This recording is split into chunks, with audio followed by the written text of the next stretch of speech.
अभिवादन करून आजच्या या महायुतीच्या रोड शोसाठी आपल्या तिचे कार्यकर्ते, माता, बंधू भगिनी, मित्रांनो, मला वाटतं आपण पाहिलं असेल की 2 दिवसापूर्वी आपले मुख्यमंत्री येऊन गेले, त्यांचाही रोड शोला झाला आणि महायुतीचं एक वातावरण असं दिसतंय की भाऊ समोर विरोधकच दिसत नाही. आणि पाहिलं असेल तर आज जो बिनविरोधांचा इथे निवडून आले त्यांचा सन्मान झाला. पत्रकारांनी विचारलं की बुवा लोकशाही आहे का नाही. खरं पाहिलं असेल तर विरोधकांनी लोकशाही टिकवली नाही, कारण त्यांनी उमेदवार दिले असते तर लोकशाही टिकली असती. पण लोकशाही त्यांच्याकडे उमेदवार नसल्यामुळे त्यांची जबाबदारी होती विरोधकांची की पण ती लोकशाही ते टिकवू शकले नाही दुर्दैवाने. आणि या माध्यमातून आज सर्व उमेदवार आले, मी त्यांचंही मनपूर्वक अभिनंदन करतो. आणि आज आपण सर्वांना नम्रपणे आवाहन करतो की आज इथं महायुती निवडून येणार आहे. 12 नगरसेवक म्हणजे 1 डझनभर नगरसेवक आपले बिनविरोध निवडून आलेले आहेत, ज्यांनी आपल्या जळगाव शहराला MIDCला मुख्यमंत्री आणि उपमुख्यमंत्र्यांच्या सूचनेवरून D+चा दर्जा दिला. ते माननीय उदय सामंतजी इथे आलेले आहेत, त्यांचं आपण टाळ्या वाजून खूप जोरामध्ये स्वागत करायचं आहे. आणि आदरणीय राजू मामा आणि प्राध्यापक चंद्रकांतजी सोनवणे त्यांचा सत्कार करतील अशी मी त्यांना विनंती करतो.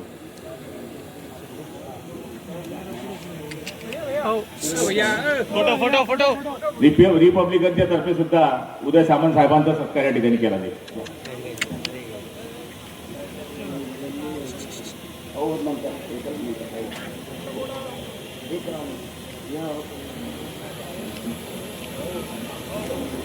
आपल्याला जी सवलत पाहिजे होती ती मिळत नव्हती. इतर सवलतींमध्ये आपण त्याच्यामध्ये समावेश आपला नव्हता. त्या जिल्ह्याचा समावेश करण्याकरता आपण बरेच प्रयत्न केले. कॅबिनेटमध्ये हा विषय आला आणि कॅबिनेटमध्ये मी असेल, गिरीश भाऊ असतील किंवा सावकारे साहेब असतील, आम्ही तिघांनी हा प्रश्न लावल्यामुळे आपल्याला D+ दर्जा या ठिकाणी मिळालेला आहे.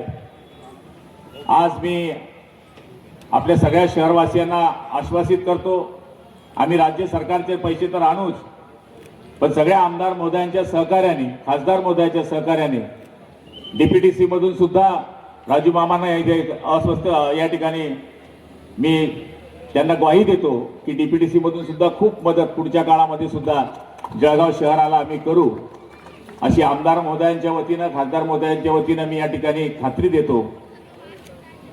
भरपूर बघितल्यात, मी देखील काढल्यात, परंतु आजची प्रचाराची रॅली ही विजयाची रॅली राजू मामा होती. एवढा भरभरून प्रतिसाद जळगाववासियांनी तुम्हाला दिलेला होता. विकासाची कामं करणं, विकासाला न्याय देणं ही महायुती म्हणून देवेंद्रजींची आणि एकनाथ शिंदे साहेबांची जबाबदारी आहे. पालकमंत्री म्हणून पाटील साहेबांची जबाबदारी आहे. पण या शहरवासियांना अभिप्रेत असलेलं काम करणं, त्यांच्या मनातला विकास हा त्यांच्या मनाप्रमाणे करणं हे फक्त महायुतीच करू शकतं, बाकी कोणीही करू शकत नाही. मी आता आमच्या जिल्हा प्रमुखांना विचारत होतो, नक्की आपल्या समोर आहे तरी कोण? समोर कोणच दिसत नाही. तुम्ही आणि राजू मामांनी, आमच्या सोनवणे साहेबांनी मिळून काही बिनविरोध पण केले. सगळेच केले असते तर आम्हाला तापच झालं नसतं इकडे यायचं. पण ज्यावेळी एखाद्या महानगरपालिकेमध्ये 12 नगरसेवक बिनविरोध होतात, याचा अर्थ 2/3 मेजॉरिटीनं ही महानगरपालिका 100% महायुतीच्या ताब्यामध्ये येणार आहे. मी ज्या 2 नेत्यांचा आवर्जून या ठिकाणी उल्लेख केला, राज्याचे मुख्यमंत्री देवेंद्रजी असतील, आमचे मुख्य नेते आणि राज्याचे तत्कालीन मुख्यमंत्री, विद्यमान उपमुख्यमंत्री एकनाथ शिंदे साहेब असतील, अजितदादा असतील, या सगळ्यांचं ध्येय काय? तर शहरांचा विकास झाला पाहिजे, नगरपालिकांचा विकास झाला पाहिजे, ग्रामपंचायतींचा विकास झाला पाहिजे. आणि तो विकास होत असताना तुम्हाला आवश्यक असलेला निधी हा मिळाला पाहिजे आणि तो निधी देण्याचा प्रयत्न देखील सरकार म्हणून आम्ही करतोय. आता गुलाब भाऊ सांगत होते की मी MIDC D+ केली, पण ही MIDC D+ करताना किती मला आनंद अडचणी या गुलाब भाऊने आणल्यात तुम्हाला माहिती नाही. दर कॅबिनेटला मी नंतर चेहरा लपवायचो, माझ्या बाजूला जे मासे बसायचे. आणि कॅबिनेट सुरू झाली राजू मामा की D+चं काय, D+चं काय, D+चं काय. शेवटी त्यांना एकदा सांगितलं तर मोठ्यात मोठे उद्योग जळगावमध्ये कसे येतील यासाठी भविष्याच्या कालावधीमध्ये नक्की आपण प्रयत्न करू.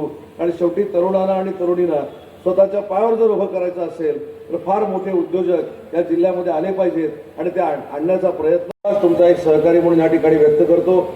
माननीय एकनाथ शिंदे साहेबांनी मी नाशिकच्या दौऱ्यावर असताना मला सांगितलं की जळगाव वासियांच्या ज्या काही अपेक्षा आहेत या पूर्ण करण्यासाठी स्वतः मी तिथं जाणार होतो. परंतु नवी मुंबईमध्ये रोड शोमध्ये उशीर झाल्यामुळं मला उद्योगमंत्री या नात्याने त्यांनी मला सांगितलं की जळगावमध्ये गेलं पाहिजे आणि जळगावच्या ज्या काही विकासाच्या संकल्पना आहेत मग त्या नगरविकासाच्या असतील, गृहनिर्माणच्या असतील, MSRDCच्या असतील, माझ्या उद्योग विभागाच्या असतील, पाणी पुरवठ्याच्या विभागाच्या असतील, आरोग्य विभागाच्या असतील आणि या सगळ्यांचे मुख्य म्हणून देवेंद्रजींच्या वतीनं देखील सांग की 100% जळगावचा 1 वर्षामध्ये विकास केल्याशिवाय आम्ही गप्प बसणार नाही. जे जे काय करायचे ते जळगाववासियांसाठी करू. आणि म्हणूनच मला आमच्या सगळ्यांच्या वतीनं आपल्याला विनंती. हॅलो, आवाज येतो का? आवाज येतोय का?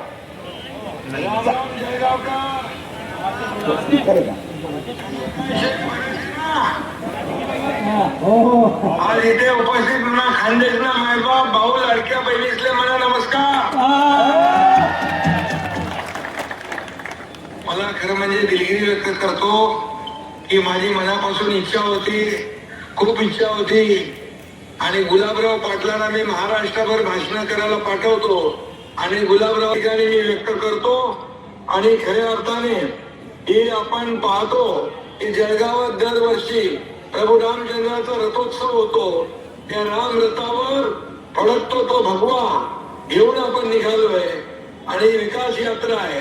विकासाचे वारीचे आपण वारकरी आहोत, हिंदुत्वाचे धारकरी आहोत आणि म्हणूनच हा महायुतीचा भगवा, विकासाचा भगवा या जळगाव महापालिकेवर फडकल्याशिवाय राहणार नाही अशा प्रकारचा विश्वास व्यक्त करतो. आणि माझ्या लाडक्या बहिणी, लाडक्या भावांना मनापासून खूप खूप शुभेच्छा देतो. गुलाबराव आपले महायुतीचे वाघ आहे आणि आपली बुलंद तोफ आहे. त्यांनी यापूर्वीच महायुतीने डझनभर जागा जिंकलेल्या आहेत बिनविरोध.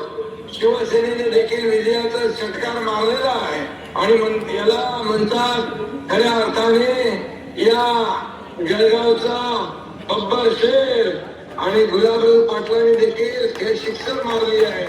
म्हणून मी आपल्याला शुभेच्छा देतो. चंद्रकांत शेर आठवतो, हमको मिटा सके जमाने में दम नहीं, हमको मिटा सके जमाने में दम नहीं, हमसे जमाना खुद है, जमाने से हम नहीं. दिल वालों के लिए हम है फूल गुलाब का, दिल वालों के लिए हम है फूल गुलाब का, दुश्मनों के लिए कांटे की कांटे तलवार से कम नहीं. आणि म्हणून गुलाबरावाला खूप खूप शुभेच्छा. आणि माझे जेवढे उमेदवार